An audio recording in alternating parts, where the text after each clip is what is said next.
नवीन जी जी। आपको ये जो अब चुनाव आप समझ रहे हैं, आज 8 तारीख है और 18 तक प्रचार है, ये अगले 10 दिन पूरा इतिहास बीजेपी का, समाजवादी पार्टी का होगा। लेकिन क्या लग रहा है कि जो शुरुआत हो गई है, जिस लाइन पर शुरुआत हुई है, तो ये अभी कहां तक जाना है? और आप सीएम योगी की तीनों जनसभाओं का आकलन कैसे करते हैं? चौहान साहब, एक चीज बड़ी स्पष्ट है कि जब 7 साल से अधिक की सत्ता माननीय योगी आदित्यनाथ जी की उत्तर प्रदेश में हो गई है, तो मुझे नहीं लगता है कि जिस तरीके की भाषा शैली या जिस तरीके के नारे या जिस तरीके के स्लोगन वो इस्तेमाल कर रहे हैं, उनकी कोई आवश्यकता है। आप पूर्ण बहुमत की सरकार के साथ उत्तर प्रदेश में हैं। आप 9 सीटों पर जो उपचुनाव हो रहा है, एक पर बाद में होगा, आपका ये दायित्व बनता, आपका ये कर्तव्य बनता, आप अपनी आवाम को, अपनी रियाया को, अपनी जनता को जाके ये बताएं कि साहब देखिए, पिछले 7 वर्षों के अंदर हमने ये आपको डिलीवर किया है, और इन 9 सीटों पर चूंकि कुछ सीटें ऐसी हैं जिन पर हमारे विधायक नहीं थे, हम ये ब्लूप्रिंट लेकर आपके बीच में आए हैं, ये हम आपको डिलीवर करेंगे। ये तो हुई पॉजिटिविटी और सकारात्मकता की एक बात मैं सुनील कौशिक जी से हूं कि उन्होंने आज जब शुरुआत की ना, तो बोले आप ईमानदारी, इतना भी मतलब ठीक है, 77 साल हो गए, लेकिन ऐसा वाला ब्लूप्रिंट ना दिलवाइए। आज मैं समझ रहा हूं। नहीं, मैं पुष्कर जी एक चीज और कहूंगा। देखिए, जनता क्या चाहती है? जनता ही नहीं चाहती है। नहीं, जनता चाहती है। देखिए, ऐसा है, जनता ये चाहती है। जनता अगर ये नहीं चाहती होती तो लोकसभा के चुनावों में जो हालिया 4 महीने पहले संपन्न हुए, तमाम वादे, बड़े बड़े दावे करते रही भारतीय जनता पार्टी, 400 पार, और उत्तर प्रदेश में 80 में से 79 जीत रहे हैं हम। उसके बाद नतीजा क्या आया? मात्र 33 पर सिमट कर रह गई। और ये मैं बहुत जिम्मेदारी के साथ कहूंगा कि समाजवादी पार्टी और कांग्रेस गठबंधन का जो पीडीए कार्ड चला, उस पीडीए कार्ड की काट अभी तक भारतीय जनता पार्टी कहीं से निकाल नहीं पाई है। और यही कारण है कि भारतीय जनता पार्टी को वापस अपने उस हार्डकोर हिंदुत्व पर आना पड़ रहा है कि भाई बटोगे कटोगे, बहराइच का दंगा, मुजफ्फरपुर का दंगा 2013 की बीती 11 साल पुरानी बात हो गई। कब तक उसके गीत गाएंगे भाई आप? और दूसरी, एक मिनट, कानून व्यवस्था की आपने बात की, नहीं एक सेकंड, कानून व्यवस्था की बात की। वाराणसी से, जहां से हमारे प्रधानमंत्री जी जीत कर आते हैं, वहां एक नामी ग्रामी माफिया की पत्नी निर्दलीय एमएलसी का चुनाव जीत जाती है। इसको कौन सी कानून व्यवस्था की श्रेणी में आंका जाए? दूसरी चीज, एक वांछित अपराधी होता है, वो क्रिकेट खेल रहा होता है, मैच का उद्घाटन करता है, और वरिष्ठ पुलिस अधीक्षक वहां खड़े होते हैं, ये कौन सी कानून व्यवस्था में आंका जाए? बीएचयू के अंदर जिस तरीके का कांड होता है, उसको कौन सी कानून व्यवस्था का तमगा दिया जाए? कुलदीप सेंगर को कौन सी कानून व्यवस्था का तमगा दिया जाए? आप विकास की, आप 100 स्मार्ट सिटी की बातें करते हैं, दिखाई कहीं नहीं दे रहा है कुछ भी। तो आप जिस तरीके के वादे कर करके सरकारों में आ रहे हैं, जनता उस हकीकत को जानती है। शिक्षक भर्ती का विषय ले लीजिए, उनको संतुष्ट नहीं आप कर पाए। आज की तारीख में जो अनुदेशक काम कर रहे हैं, 17,000 का पे आउट होने का उनका हाईकोर्ट ने आदेश दे दिया, आप 9,000 पर उनको अटकाए हुए, और उसके बाद आप सुप्रीम कोर्ट चले जाते हैं। सब सवालों का जवाब ले लेता हूं। ऋचा जी, उन्होंने सीरीज गिना दिए, राठी जी ने तो नहीं गिना है, लेकिन नवीन जी ने आपको एक एक करके बीएचयू याद दिला दिया, वाराणसी याद दिला दिया, सारी श्रेणी सेंगर तक चले गए 2017 तक। और दूसरी बात, क्या वाकई में जमीन पे पीडीए की काट अभी बीजेपी या एनडीए को नहीं मिल पाई है? देखिए, पीडीए कोई नारा नहीं था, पीडीए के इनका खोखला बनाया हुआ। मैडम, अभी एक बात सुनिए, एक बात हम हाइपोथेटिकली नहीं, ये दीवार पे लिखा है कि मैं कह लूं, सवाल फिर नहीं घूम जाएगा, विजय जी बीच में टोक देंगे आपको। 37 सीटें वो पीडीए की दम पर जीत के आए और कह रहे हैं हम साथ खड़े हैं। अरे खोखले नारे के दम पे जीत पट कर आए हैं। उसके बाद लोग, जनता ये भी देख रही है कि उस पीडीए के नारे में पिछड़ा, दलित, अल्पसंख्यक, इनके लिए पिछड़े का मतलब सिर्फ समाजवादी पार्टी का सैफई खानदान है।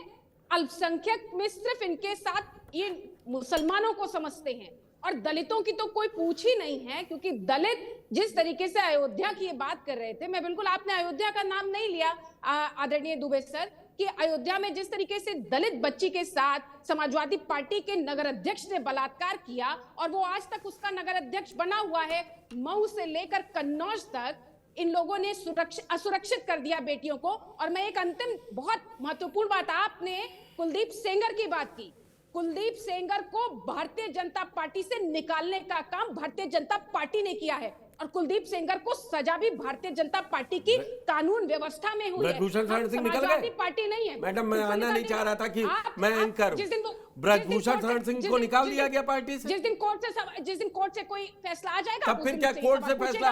नहीं, बिल्कुल सारे मुजफ्फरनगर तो आप सुंबल राणा को बताएंगी कादिर राणा कोर्ट से सजा पा गए? फैसला आएगा और कादिर राणा कोर्ट से सजा पा गए? नहीं, दुबे जी को वो भी बात करनी चाहिए कि किस तरीके से नहीं, हम तो काजल पांडे की भी बात करेंगे जो प्रयागराज में उसके साथ गैंगरेप हुआ और उसके बाद वो आरोपी छोड़ दिए गए, किसी भी आरोपी को जमानत पर घूम रहे हैं आरोपियों को और जिसका दावा आप लोग करते हैं कन्हैया लाल टेलर, उसके हत्यारे को जमानत मिल गई। कहां है आपकी भारतीय जनता पार्टी? के मुकदमे चलाए जा रहे हैं और हिंदुओं को दंगों की आग में झोंक दो, उसके बाद उनकी लाशों पर अपने हाथों को सेकने का काम, तापने का काम अगर कोई कर रहा है तो भारतीय जनता पार्टी कर रही है। ये मैं बहुत जिम्मेदारी के साथ कहूंगा। नहीं, नवीन दुबे जी, आप पूछ रहे थे ना क्या जरूरत है, मैं आपको जरूरत का जवाब दे देती हूँ। आपको इस बात को समझना पड़ेगा कि बटेंगे और कटेंगे ये कोई नारा नहीं है। हम समाजवादी पार्टी नहीं है कि जुड़ेंगे और जीतने के लिए निकले हैं। बटेंगे और कटेंगे ये एक नीति है और ये देश की नीति है। बांट कौन रहा है और काट कौन रहा है, सवाल ये भी तो है। आपकी सरकार होते हुए अगर कोई बांट रहा है और काट रहा है तो इससे ज्यादा कमजोर सरकार कोई इस देश के अंदर हो ही नहीं सकती है। बांग्लादेश में हिंदुओं को काटा गया। अरे हिंदू वहाँ अल्पसंख्यक था, हम क्यों नहीं सीखेंगे? वहाँ हिंदू बहुसंख्यक नहीं है बांग्लादेश में, सीखेंगे। और वो मुद्दा इंटरनेशनल है तो हमारी केंद्र सरकार को जाना चाहिए, उस पर बोलना चाहिए। फिलिस्तीन और गाजा जो है समाजवादी पार्टी और कांग्रेस का घर का मुद्दा है। फिलिस्तीन और गाजा समाजवादी पार्टी के घर का मुद्दा है और बांग्लादेश में मुसलमानों ने किस तरीके से बर्बरता की हिंदू अल्पसंख्यकों के साथ, बेटियों के साथ फिलिस्तीन पर उसके ऊपर भारत सरकार का रुख क्या है मुझे बताएंगी आप? मैं जानना नहीं चाहता नेशनल इंटरनेशनल। फिलिस्तीन पर भारत सरकार का ऑफिशियल रुख क्या है? मैं पार्टी का नहीं पूछ रहा हूं, भारत सरकार का। भारत सरकार का ऑफिशियल रुख सबके सामने है। बताइए ना। नहीं, मैं लिख लेता हूं उसको। क्या है? नहीं, क्या है सामने? हमें नहीं पता, आप बताओ। पुष्कर जी, हमें नहीं पता, इनसे बुलवाओ। हमें नहीं पता ना, इनसे बुलवाओ। आप मुजफ्फरनगर बुलवाओ, हमें नहीं पता। साफ करिए। नहीं, आपको तो नहीं, हमें नहीं मुजफ्फरनगर राठी जी ये गलत है। मैं पूछ रहा हूं ना, मुजफ्फरनगर वो बोल रही है। आपको रुख अपना साफ करना राठी जी पड़ेगा। बिल्कुल कोर्ट सजा देती। आपको मुजफ्फरनगर दंगों पे अपना रुख साफ करना पड़ेगा। आरोपी अगर वो है तो जेल में डाल दीजिए ना। बेटियों को आरोपी तो जेल में डाल दीजिए उनको। तमाम बेटियों हम तो बोल रहे हैं जिम्मेदारी के साथ, आरोपी जेल में डाल दीजिए। नहीं, जिम्मेदारी तो नहीं, समाजवादी हमें नहीं पता।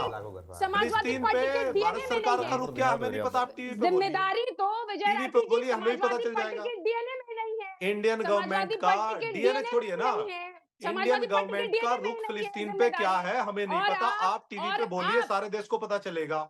नहीं, वो तो अब नहीं बोलेंगी, पूरे देश को। ये होती है दो मुही बातें। नहीं बोलेंगी आप? मैं टीवी पे बोलिए ना, पूरा देश सुन रहा है आपको। बताइए फिलिस्तीन के मुद्दे पर भारत सरकार का क्या रुख है, ये सबको बताइए। हमें नहीं पता, हम भी जान जाएंगे। जब आप बोलेंगे हमें पता चल जाएगा। बड़े चिल्लाते हैं आप फिलिस्तीन इजराइल, बताइए ना। मुजफ्फरनगर के आरोपी अगर होते तो कोर्ट अपना काम करेगा, अगर आरोपी है तो पकड़िए ना, आरोपियों के साथ पकड़ के जेल में डालिए। समाजवादी पार्टी तो पकड़ के जेल में डाल दीजिए ना अगर आरोपी है। मुजफ्फरनगर चीखने चिल्लाने से कुछ नहीं होगा। करवाने वाली और समाजवादी देखिए रही बात पीडीए का नारा, जहां दिखे सफाई पीडीए वहां में बेटियां पिछड़ा दलित घबराई। अल्पसंख्यक इकट्ठा हो गया, जहां दिखे सफाई मिल करके वहां नौकरी मांगने बेटियां लगा। घबराई। यूनिवर्सिटी में, तभी कॉलेजेस तो में, दलित बेटियों को सब सुरक्षित विभागों करने में का काम नौकरी मांगने समाजवादी लगा। आप पार्टी के सब उनकी गुंडों ने नौकरी किया खा है। गए, अपना अधिकार मांग रहे हैं वो। टीचर सड़कों पे उतर के अपनी भर्ती मांग रहे हैं। आप पिछड़ों का हक खा गए। अभी तक शिक्षकों की भर्ती नहीं की आपने। से लेकर क्या आप हक देंगे उनका? कोई हक नहीं देंगे। हर जगह आपकी सिर्फ खो नीति चलती है ऋचा जी। गरीब लोगों को मारना, पिछड़े लोगों को मैं मारना, समझ गया। को मारना। करीबन मैंने 50 सेकंड से ऊपर आप लोग सब फिलिस्तीन पूछते रहे तो मुजफ्फरनगर तक गए।